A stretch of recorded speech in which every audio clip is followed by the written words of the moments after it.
Sir शहर के आसपास 2 ही फार्म्स हैं जहाँ पे भेड़ बकरियाँ पाली जाती हैं। एक पनवेल में है सर, जहाँ में कुछ पता नहीं चला, दूसरा ये है सर। चलो देखते हैं, शायद यहीं से कुछ पता चल जाए।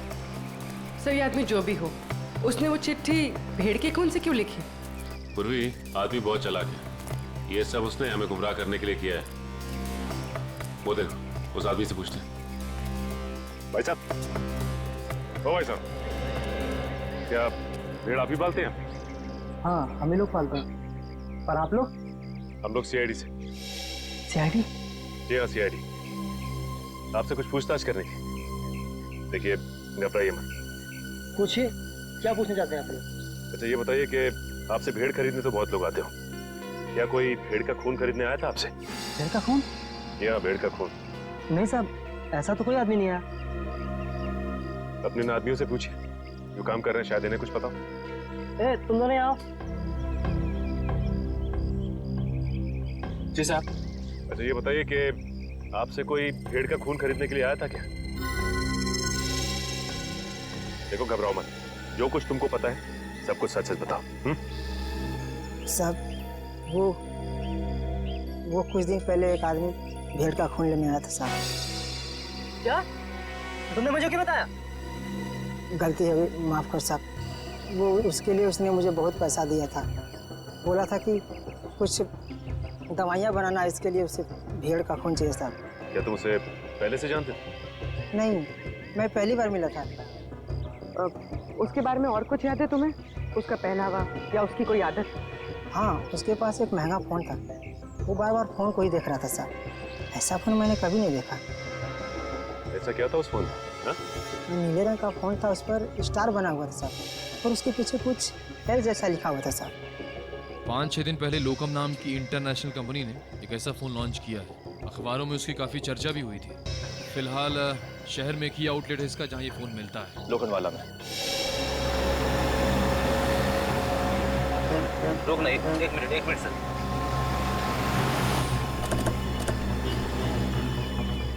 सर, ये उस मोबाइल कंपनी की दुकान है जिसके बारे में सचिन सर ने फोन करके बताया था।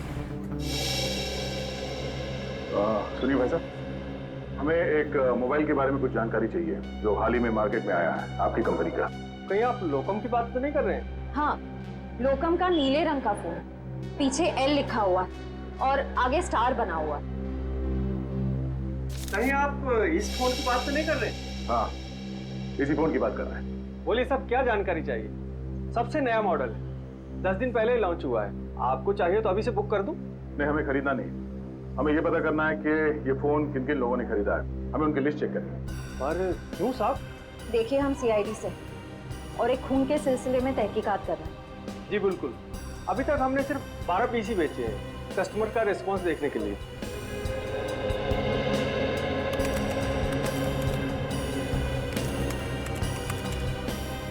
ये देखिए साहब, वो लिस्ट 5 रेड कलर के बिके हैं और बाकी के साथ नीले रंग।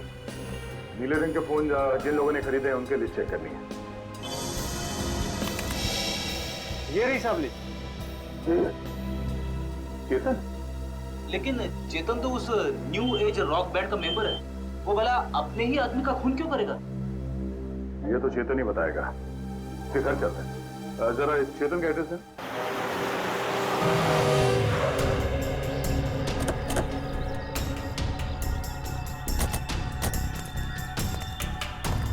सर, घर तो बंद है। अब कहाँ ढूंढेंगे चेतन को? घर के अंदर।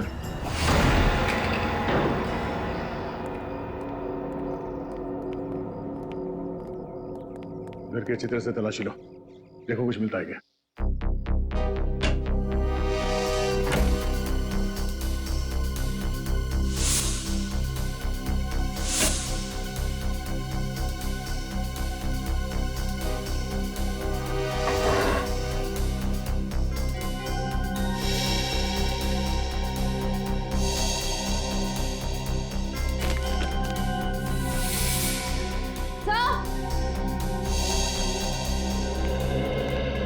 डस्टबिन में फटे हुए कागज है।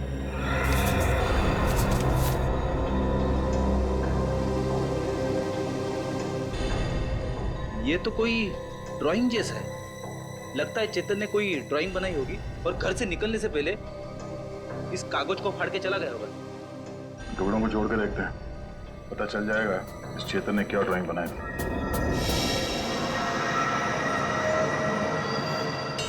सर ये तो कोई नक्शा या कोई ब्लूप्रिंट लग रहा है। श्रेया, तो किस जगह का? तो करण के ऑफिस के कैबिन का ब्लूप्रिंट है। करण? सर ये करण भी तो न्यू एज रॉक बैंड का मेंबर है। सर ये देखिए, उसके कैबिन में जितने भी म्यूजिकल इंस्ट्रूमेंट्स हैं और जितने भी इलेक्ट्रिक कनेक्शंस हैं सब मार्क किए गए हैं। चेतन के घर पे करण के ऑफिस का मैप क्यों? कहीं करण की जान को खतरा तो नहीं है?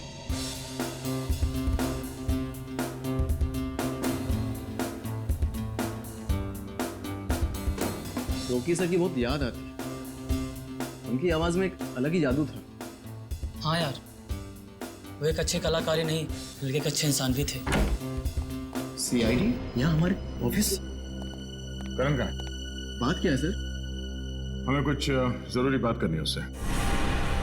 सर वो तो बाहर गए हुए। कहाँ गए? सर पता नहीं सर। अजीब बात है सर, स्टाफ को बिना बताए करण कहीं चला गया। करण का कैबिन कहाँ है? हो रहा सर। ठीक है, चलो। सर रुक जाइए सर। सर करण सर के कैबिन में जाना मना है सर। चुपचाप मुंह बंद करके यहाँ पे खड़ा रहे। सीआईडी के काम में दखल देने का अंजाम जानते हो तुम? मगर सर करण सर ने कहा अंदर केबिन में खतरा है, इसलिए सर किसी को वहाँ मत जाने देना। खतरा है? हाँ सर। फिर तो जरूर जाना पड़ेगा।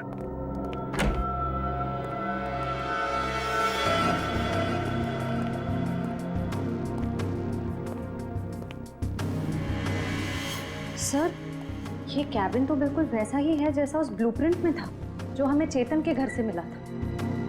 हाँ श्रेया, सारे म्यूजिकल इंस्ट्रूमेंट्स वैसे ही रखे गए जैसे उस नक्शे में मार्क किए गए थे। लेकिन क्यों? तो देखो कुछ मिलता है क्या?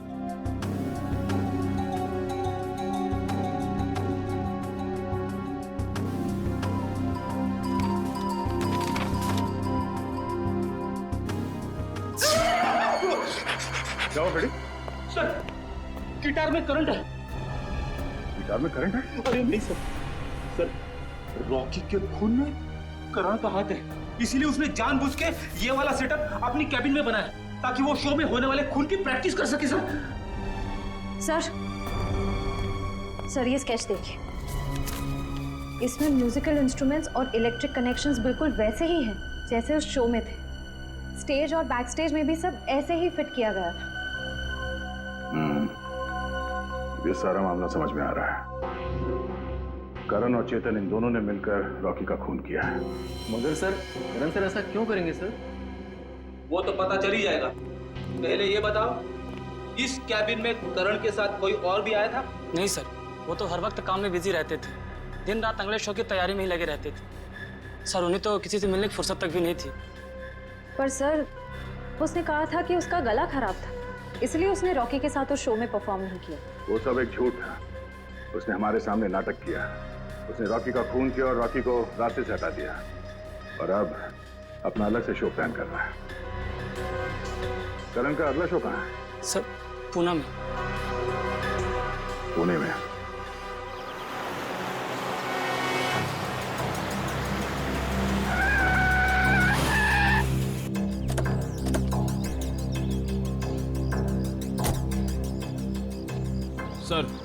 सर मोबाइल कंपनी के हिसाब से चेतन के फोन का आखिरी लोकेशन यहाँ पे ट्रेस हुआ है सर। सर ऐसी सुनसान जगह पर चेतन ही आया क्यों होगा?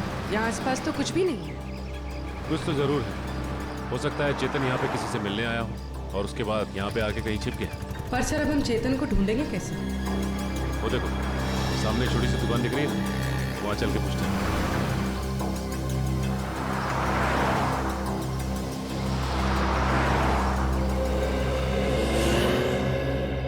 कहिए साहब, क्या लेंगे? चाय, कॉफी या फिर गर्मा गर्म समोसे? नहीं बस आप इतना बता दीजिए कि आपने इस आदमी को पहले कभी देखा है?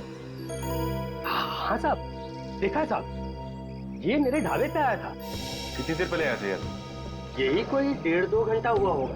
मैंने उससे पूछा भी कि कुछ खाना पीना है, तो बोला नहीं, खाने पीने का वक्त नहीं है उसके पास। फिर वहां कोने में बैठकर किसी का इंतजार करने लगा। फिर कोई मिलने आया इससे? हाँ साहब, एक गाड़ी आई थी और गाड़ी को देखते ही उसकी ओर भागा। अब फिर दोनों, साहब गाड़ी में कोई बैठा हुआ था, दोनों में कुछ खुसुर फुसुर हुई और फिर गाड़ी वाले ने एक अटैची इसको दी और चला गया। गाड़ी वाले को देखा? नहीं मैडम, असल में हुआ क्या कि ये आदमी ठीक गाड़ी वाले के सामने आकर खड़ा हो गया, तो मैं गाड़ी वाले की शक्ल नहीं देख पाया। अच्छा, गाड़ी का नंबर या फिर कौन से रंग की गाड़ी थी, कुछ याद है तुम्हें? नंबर तो नहीं देखा, लेकिन हाँ गाड़ी सफेद रंग की थी। ये दोनों साथ में कैसे गए? नहीं साहब, गाड़ी वाला तो अलग निकला था और ये जो लड़का था, ये 5 मिनट बाद एक बस आई, उस पर बैठ के निकला। हरे रंग की एक पैसेंजर मिनी बस थी, ये हेटी ट्रेवल्स की। तो बता सकते हो कि ये बस कहाँ गई होगी? साहब, हेटी ट्रेवल्स की अधिकतर बसें यहाँ से पूना की ओर जाती हैं। वो बस यहाँ से कितनी देर पहले निकली? करीब आधा घंटा हुआ होगा। ठीक है, thanks. Hello everyone.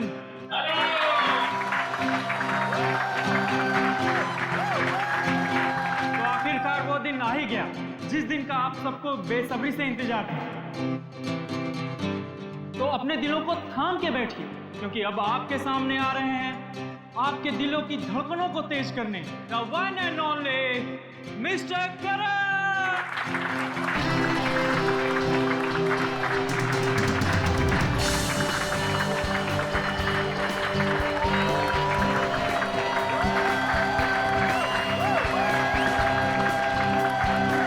Hello guys, क्या आप सब तैयार हैं मेरे इस शो को रंगीन बनाने के लिए?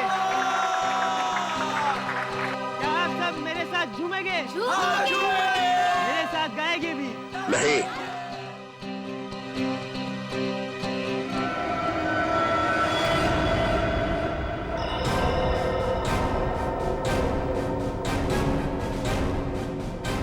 सीआईडी यहाँ? हाँ, आप लोग सब प्लीज बाहर जाइए। हम करण जी का शो अकेले में देखना चाहते हैं। टेंशन लेने की जरूरत नहीं है, तुम्हारे पैसे तुम्हें मिल जाएंगे। चलो चलिए चलिए। नहीं नहीं, ये नहीं हो सकता। रुक जाइए आप सब लोग, ये मेरे जिंदगी का पहला शो है। मैं लोगों को बता देना चाहता हूँ, मैं ही नंबर 1 रॉकस्टार हूँ। तुमने तो कहा था कि तुम्हारा गला खराब है, अब तुम गाओगे कैसे? वही तो, बेसुरा गाने से तुम्हारा नाम खराब हो जाएगा। देखिए, वो तो मैंने कुछ नहीं किया। तुमने हमसे झूठ बोला कि तुम्हारी तबीयत ठीक नहीं है, इसलिए तुम रॉकी के साथ स्टेज पर नहीं थे। पर सच तो ये है कि रॉकी को तुमने मार डाला और अब खुद रॉकस्टार बनने चले हो, हैं?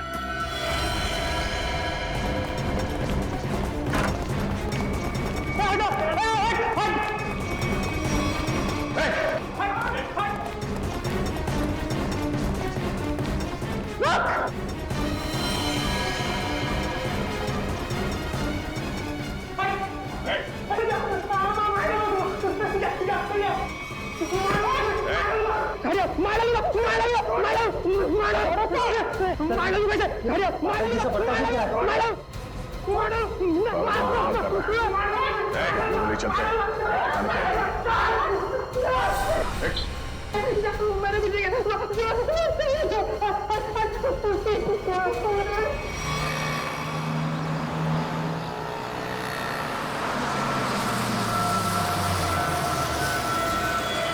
चलो चलो सब लोग उतरो, लाद स्टॉप आ गया। चलो चलो सब लोग उतरो, लाद स्टॉप आ गया। चलो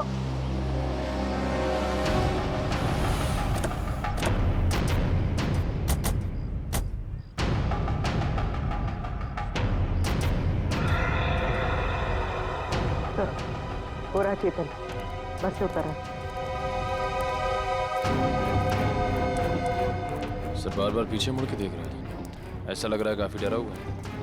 गलत काम करेगा तो डरेगा ही।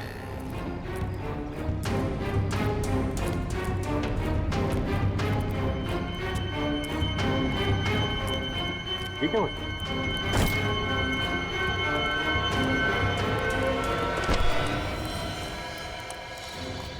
प्लीज प्लीज प्लीज हटिए हटिए प्लीज।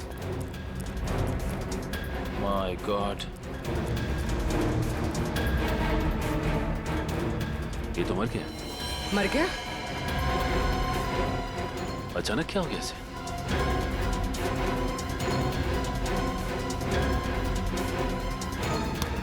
सर, शरीर पे किसी भी घाव के निशान नहीं। फिर इसकी मौत हुई कैसे?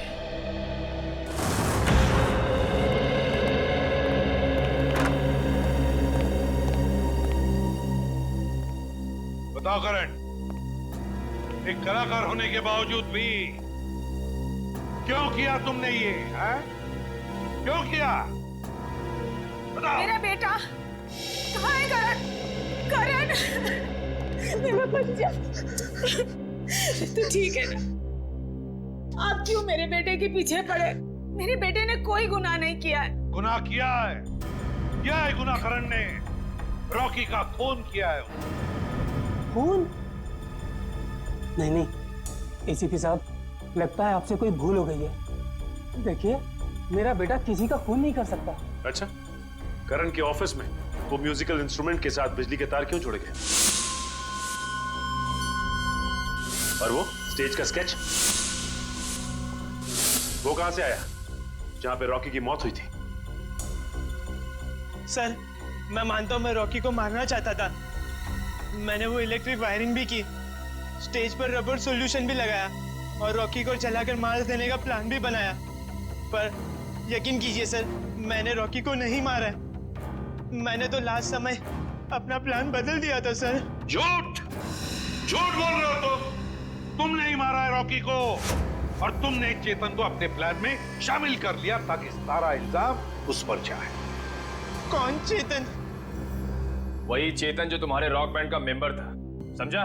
सर, चेतन से मेरा कुछ लेना देना नहीं है सर। अच्छा, रॉकी का खून तुमने नहीं किया है, चेतन के साथ तुम्हारा कोई संबंध नहीं है। सब पता लगा लेंगे करण, सब पता लगा लेंगे। सचिन, पता नहीं क्यों, लेकिन ऐसे लगता है कि इस करण की बातों में कोई सच्चाई है। सर, अगर ये चेतन करण से मिला हुआ नहीं है तो चेतन के घर में करण के ऑफिस का ब्लूप्रिंट कैसे आया? और फिर इलेक्ट्रिक वायरिंग पे जगह जगह मार्किंग की गई थी। लगता है ये चेतन करण की कॉपी कर रहा था ताकि रॉकी के खून का इल्जाम इस करण पर आ जाए। सर, चेतन को किसने मारा हुआ? कोई और है सचिन, कोई तीसरा, जिसने चेतन के हाथों रॉकी को मरवा दिया और फिर अपना काम होते ही चेतन को भी ऊपर भेज दिया। पर है कौन ये तीसरा?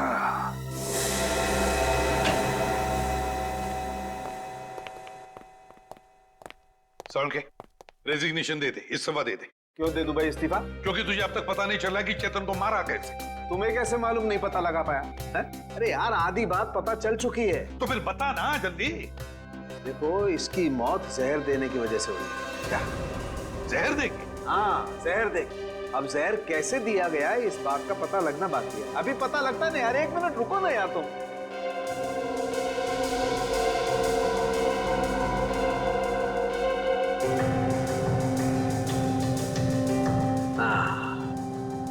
ये इसी बात का शक था मुझे।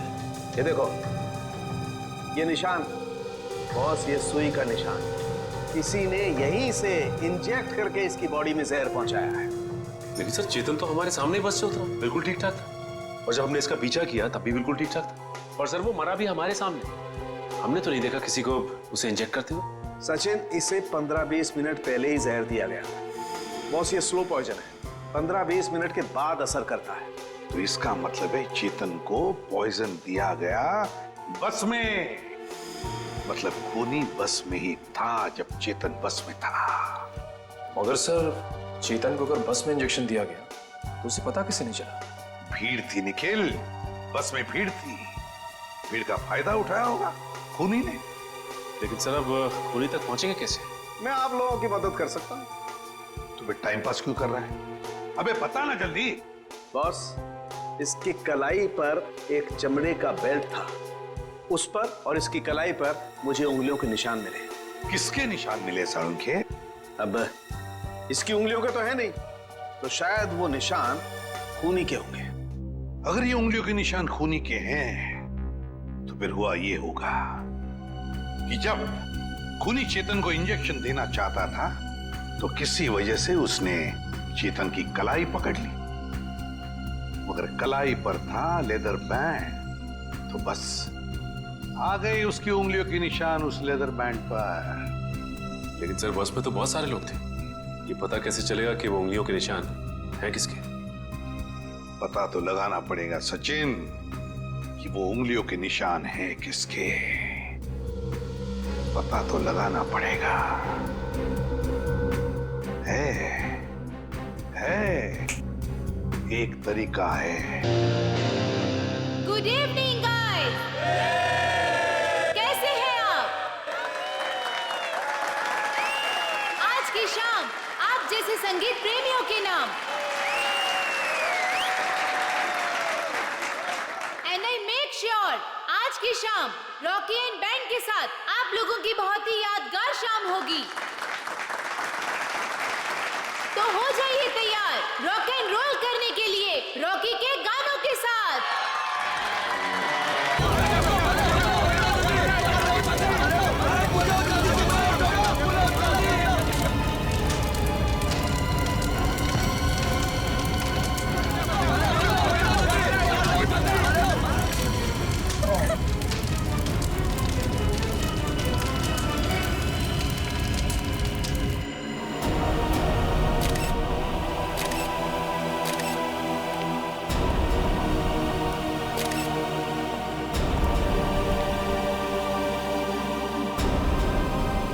कमर के नीचे का हिस्सा पूरी तरह से जल चुका है सर। शरीर के ऊपर के हिस्से में घाव वगैरह भी नहीं है।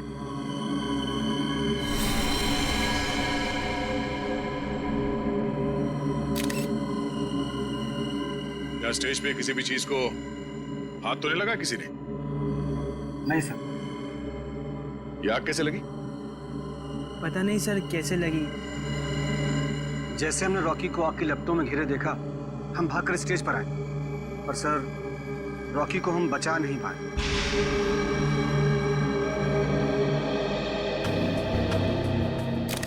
आप लोगों ने किसी को ये आग लगाते हुए देखा? या कोई जलती हुई चीज स्टेज पे फेंकते हुए देखा किसी को? बड़ी अजीब बात है, स्टेज के बीचों बीच अचानक आग कैसे लग सकती है? स्टेज में कुछ है। एक काम करो, स्टेज को अच्छी तरह से चेक करो।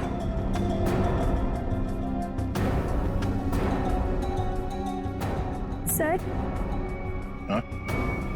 मैं कुछ कहना चाहती हूँ। क्या बताना चाहती हो?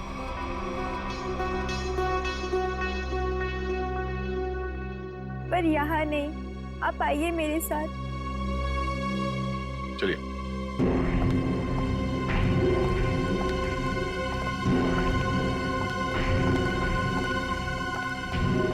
बोलो, क्या बताना चाहती हो? मुझे शक है कि किसी ने उसका खून किया है। किसने खून किया? कौन है वो? सर वो कौन है ये तो नहीं पता, लेकिन कुछ दिनों से हमारे बैंड को धमकी भरे लेटर्स भेज जा रहे थे। धमकी भरे लेटर्स? हाँ, और वो सारे लेटर्स रॉकी के नाम पर भेजे जा रहे थे, वो भी खून से लिखे हुए। क्या आप हमें वो खून से लिखे हुए लेटर्स दिखा सकती हैं? हाँ सर, मैं अभी लेकर आती हूँ। प्लीज। सर, अगर लेटर्स भेजने वाले ने आग लगाई है तो इसका मतलब है कि शो के दौरान वो ऑडिटोरियम में मौजूद था। हाँ पूर्वी, लेकिन उसने आग लगाई कैसे ये पता लगाना जरूरी है। मिला रेडी? तो ये देखिए, नीचे से एक वायर का तार निकला हुआ है। तार निकला हुआ है स्टेज के नीचे से?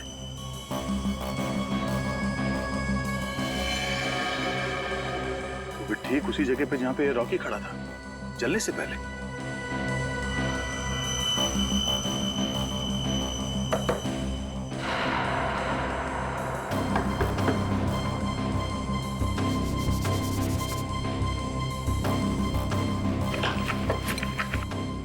स्क्रू ड्राइवर देना।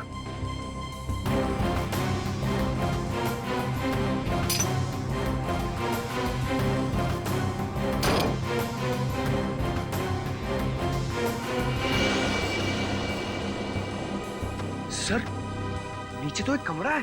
हाँ, लगता तो कुछ ऐसे ही है। नीचे जाके देखते क्या है, जरा टॉर्च देना।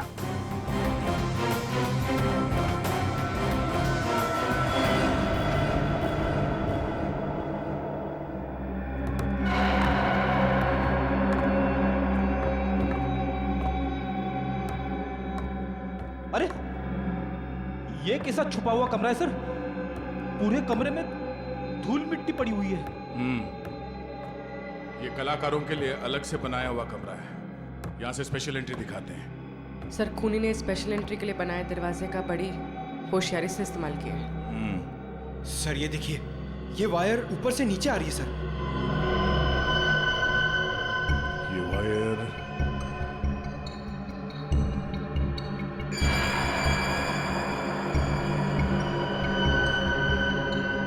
ये क्या है?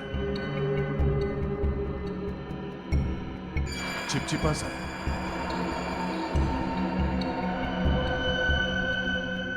ये तो रबर सोल्यूशन है। सर रबर सोल्यूशन यहाँ पर? हाँ, यहाँ पे क्यों? ओह, अब समझ में आया ये सारा मामला है क्या? क्या सर? ये सब रॉकी को मारने का प्लान था। ये इलेक्ट्रिक वायर, ये रबर सोल्यूशन। रॉकी को मारने का प्लान? वो किसे? बताता हूँ फ्रेडी। पहले ये देखते हैं कि ये इलेक्ट्रिक वायर जाता कहाँ है।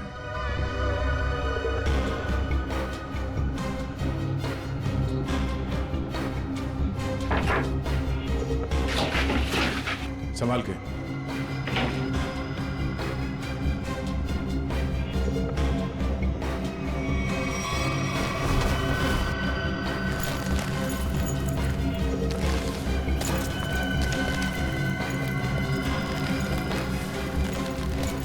सर ये तो बैक स्टेज एरिया है। वो देखिए, एक्स्ट्रा ड्रम्स और गिटार भी दिख रहे हैं।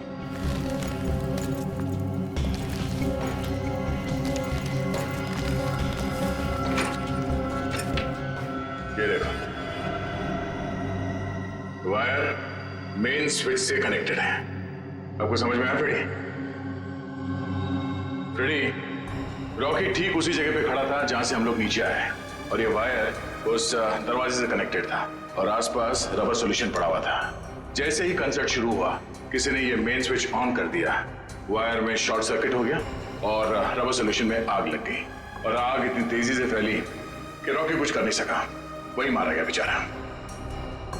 सर अब खूनी का कैसे पता चलेगा? ये बैक स्टेज है, इसका मतलब है यहाँ के किसी स्टाफ ने कुछ देखा जरूर होगा। एक काम करो, यहाँ पे जितने भी स्टाफ काम करते हैं उन सबको ऊपर इकट्ठा करो। चलिए।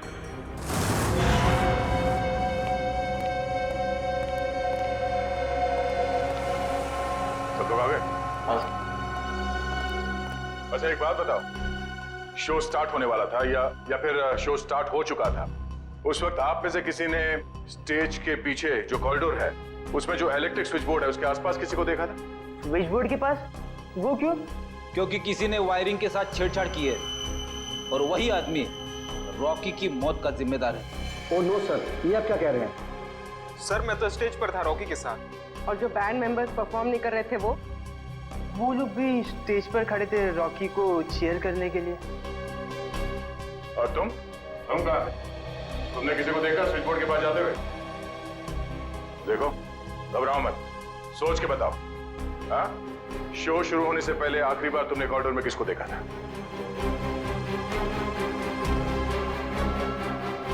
सर इसे देखा था मैंने सर। करण, ये तुम क्या बोल रहे हो? सर मैं झूठ नहीं बोल रहा हूँ, इसे ही देखा था मैंने कॉरिडोर में यहाँ। आप बताओ मिस्टर करण, तुम कॉरिडोर में गए थे या नहीं? सर हाँ मैं गया था, लेकिन क्या करने गए थे तुम वहाँ? हाँ? तुम्हें शो में परफॉर्म नहीं करना था?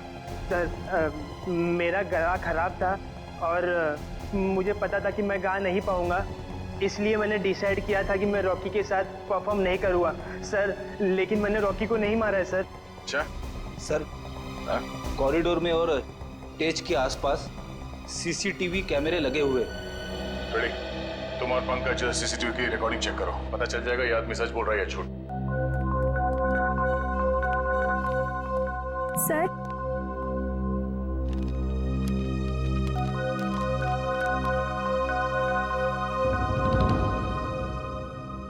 वाकई ये लेटर्स तो फोन से लिखे हैं।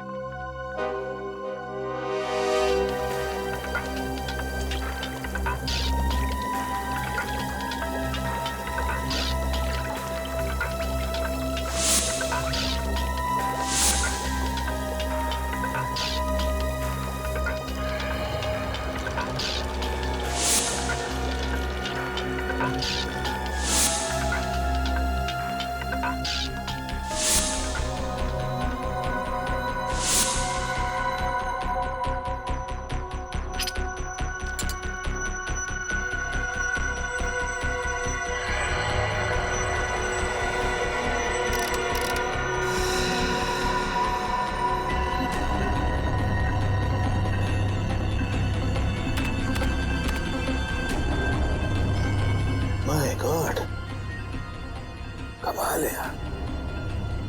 लोग धमकी देने का भी क्या क्या तरीका निकालते हैं। के किस सोच में पड़ा है तू? बॉस, ये जो लेटर्स हैं ये खून से लिखे गए। तो इसमें कौन सी अजीब बात है? अजीब बात यह है बॉस कि ये जो खून है वो इंसान का नहीं है, जानवर का खून है। जानवर के खून से? हाँ, ये लेटर्स भेड़ के खून से लिखे गए हैं बॉस, भेड़ के खून से। भेड़ के खून से? और क्या पता चला? ये लेटर्स मैंने अच्छी तरह से स्टडी किए हैं। जिस किसी ने भी ये लेटर्स लिखे हैं वो बहुत ज्यादा पढ़ा लिखा इंसान है। सलून साहब, ये रॉकी के शरीर पे जले हुए के अलावा किसी और चोट या घाव का निशान? नहीं सचिन, इस रॉकी के शरीर को मैंने अच्छी तरह से चेक किया है और किसी किस्म का कोई निशान नहीं है। इस रॉकी का शरीर आधा जल चुका था और जलने की वजह से इसकी मौत हुई। सर, जिसने भी ये धमकी भरे लेटर्स भेजे हैं, सर वही खूनी है क्या? हाँ निखिल, जिसने भी ये धमकी भरे खत लिखे हैं ना, उसी ने खून किया है। पर एक बात है, भेड़ का खून मुंबई जैसे शहर में आसानी से नहीं मिल सकता। वो जरूर किसी जंगल वाले इलाके या फिर फार्म हाउस वाले इलाके से ही मिला है। तो हमारे शहर के आसपास जितने भी फार्म हाउसेज है, वहां जाकर के पता लगाओ, पूछताछ करो और देखो किसने भेड़ का खून किसी को दिया है या फिर बेचा है क्या। दोस्तों, आप सबका बहुत बहुत स्वागत है हैट्टी ट्रेवल्स के एनुअल लकी ड्रॉ में। 12 दिसंबर को हमारी कंपनी की सालगिरह थी और 12 दिसंबर को जो लोग हमारी कंपनी की बस में ट्रैवल कर रहे हैं उन सबको मिलेगा एक तोहफा। मुझे तो इस कॉन्टेस्ट के बारे में पहले मालूम ही नहीं था। मुझे भी नहीं पता था, मैंने भी ये खबर अखबार में पढ़ी। देखते हैं आज सरप्राइज गिफ्ट क्या मिलता है। और उनमें से किसी एक लकी आदमी को मिलेगा जैकपॉट, जो कि है 2 लाख रुपए का। बस। लेकिन उससे पहले आपको एक छोटा सा काम करना होगा और वो है ये फॉर्म, साधारण सा फॉर्म, वो आपको भरना होगा। तो फिर देर किस बात की है, आइए एक एक करके फॉर्म भरिए और अपने अंगूठे का निशान छोड़कर जाइए इसमें। ये लीजिए।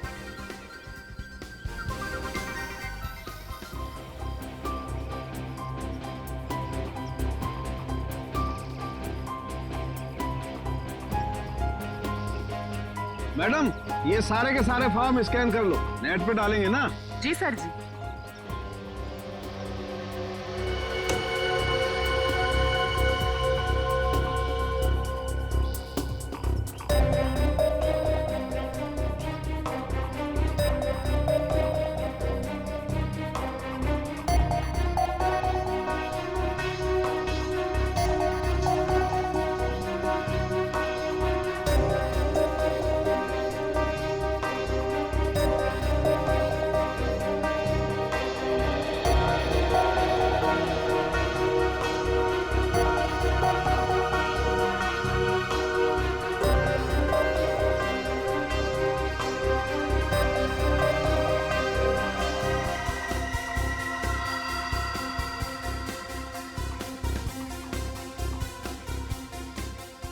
सर जी, ये लीजिए, ये मिल गया आपका लकी विनर का नाम। आइए,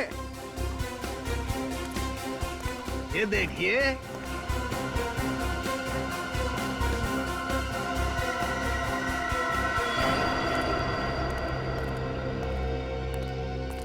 दोस्तों, आप सबका इंतजार अब खत्म हुआ। अब हम घोषित करने जा रहे हैं विनर का नाम, जो कि है मिस्टर जगन। मैं जगन हूं। मैंने जैकपॉट जीत लिया। मुझे विश्वास ही नहीं हो, मैंने 2 लाख रुपए जीते। 2 लाख। सर कहाँ लेना है? आपके लिए हमने और भी कुछ सोच के रखा। उससे भी बड़ा सर? उससे भी बड़ा क्या सर? जेल का। जेल? जगन बाबू, सारी जिंदगी जेल में रहने का इनाम। ये कैसा मजाक है? मैं जेल क्यों जाऊंगा? मैंने ऐसा क्या किया है सर? चेतन का खून किया है, जहरीली सुई चुभोकर। चेतन? मैं खून?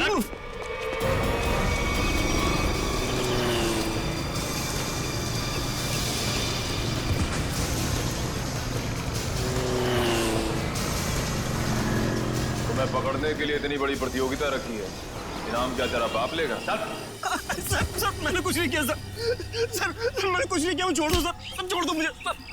अब बोल, चेतन का खून क्यों किया तूने? सर मुझे पैसे मिलने थे उसके सर। कौन देने वाला था पैसे तुझे? आज रात को मिलेगा वो आदमी मुझसे सर। तो आज रात को हम भी मिलते हैं उससे।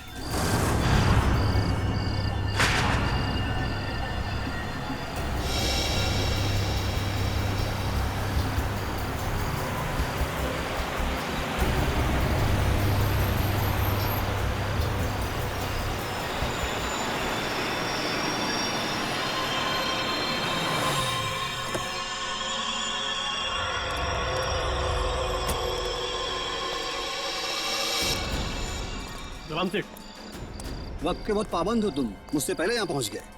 सेठ, मुझे मेरे पैसे दो सेठ। यहाँ अगर किसी ने देख लिया तो बवाल खड़ा हो जाएगा सेठ। मुझे फौरन निकलना है यहाँ। आखिर तुमने मेरा काम किया है, इनाम तो तुम्हें मिलना ही चाहिए। हाँ सेठ।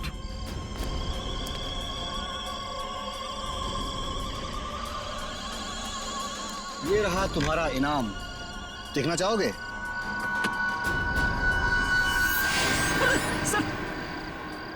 बंदूक? हाँ बंदूक। क्या मजाक है सेठ? ये मजाक नहीं और ना ही कोई खिलौना है, ये असली बंदूक है और चलती भी है। और इसीलिए तो अगली गोली तेरे सीने के पार ठोकती है। सेठ, मुझे क्यों मारना चाहते हैं? मैंने तो हेल्प की आपकी। इसीलिए तो अब तुम मेरे लिए खतरा बन चुके हो और मैं खतरों को पालता नहीं हूँ, उन्हें खत्म कर देता हूँ। फिनिश। बाय जगन।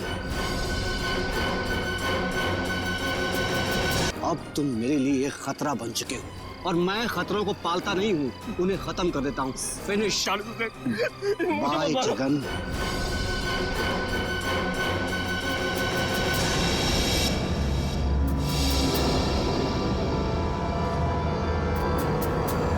परिमल जी,